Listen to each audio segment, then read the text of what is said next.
Hari Rabu, cuaca di berbagai pelosok Taiwan tetap sejuk dan basah. Hari Kamis, kelembapan akan berkurang, membuat cuaca Natal pada Jumat agak stabil, terutama di selatan di mana warga mungkin bisa menikmati sinar matahari.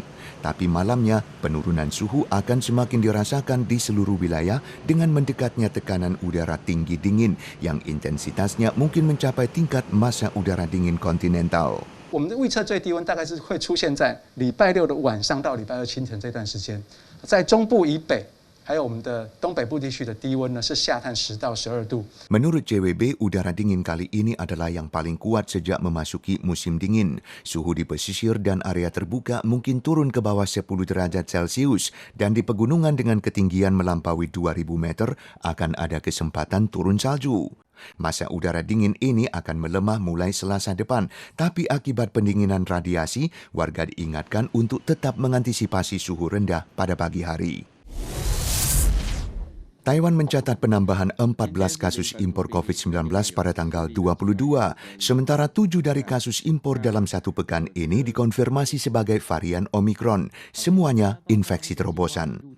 Sementara itu, Komisi Eropa tanggal 21 resmi mengakui sertifikat vaksinasi COVID-19 Taiwan memiliki keefektifan yang sama dengan sertifikat COVID-19 digital yang diadopsi Uni Eropa.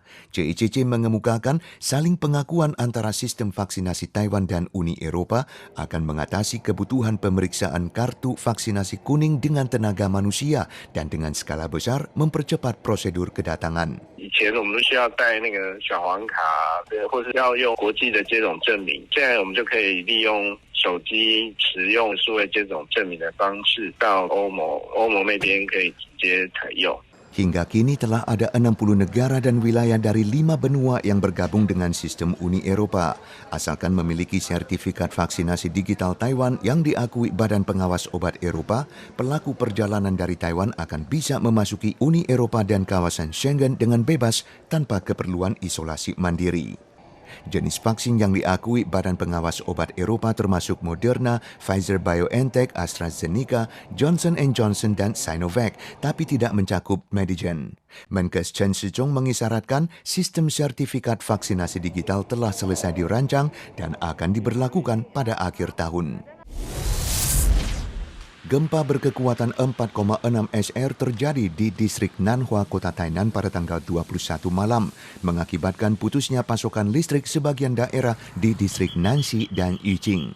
Melalui rekaman CCTV terlihat semua barang turut bergoyang. Momen guncangan gempa juga terekam di Lu'er Hot Spring di Kuitan. Gempa mengakibatkan tersandungnya pemasok gardu sekunder Nanhua, menyebabkan putusnya pasokan listrik di 13.077 rumah tangga di distrik Yiqing dan Nanxi. Intensitas guncangan tertinggi yakni tingkat 4 tercatat di kota Tainan, disusul tingkat 3 di Kaohsiung, 2 di Chiayi dan Yunlin, dan 1 di Pingtung, Changhua, Hualien, Taitung, dan Nantou. Kondisi putusnya suplai listrik telah diatasi sekitar pukul 22 malam setelah Taipower membentuk tim penanganan darurat. Sementara di Taman Sains Taiwan Selatan tidak ditemukan ada kondisi putusnya pasokan listrik. Semua pabrik beroperasi normal. Pemerintah Thailand tanggal 21 mengumumkan prokes perbatasan baru untuk mencegah lonjakan berikutnya setelah mencatat kasus lokal varian Omikron pertama, membatalkan program bebas isolasi Test and Go bagi pendatang asing dan program Sandbox bebas karantina 14 hari bagi turis yang telah menerima vaksin lengkap di Pulau Phuket.